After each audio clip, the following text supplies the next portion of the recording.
Siema, z tej strony Dzięcioł BMX i dzisiaj pokażę wam macie mojego rowerka.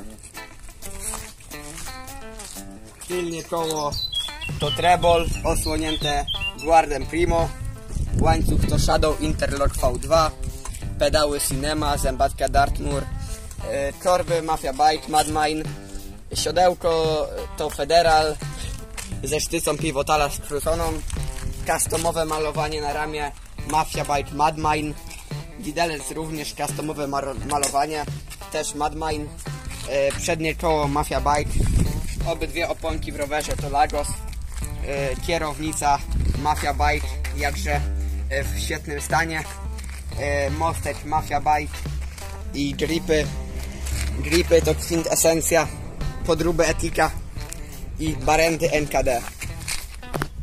To na tyle z mojego bike checka. Czekajcie na następne filmy. Jeśli chcecie kupić rowerek, dzwońcie pod 0700 albo piszcie w komentarzach.